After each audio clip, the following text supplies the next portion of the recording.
چرا تکان نمیخوریم؟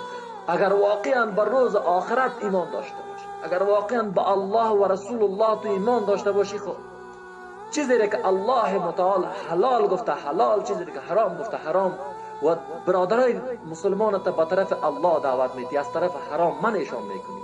اگر واقعا به الله و رسول الله ایمان داشته باشی، گریه بکو، زاری بکو که برادر 25 سال سنت است یا 30 سال سنت است، اگر الله حیات بر تو بدهد 50 سال دیگه 80 سال بعد به طرف الله میری، به چی آمادگی میری؟ کدام آمادگی؟ تا هر لحظه که شما زنده هستید تحقیق کنه، اسلام تحقیق کرده پیش برید، تذکره‌ای نره، میراثی نره. بابا و بیبی اینها دین نیست، ما با بابا و بیبی اینها ایمان نآوردیم، ما با الله و رسول الله ایمان آوردیم. چیزی که قرآن و احادیث میگه ما با مو عمل میکنیم.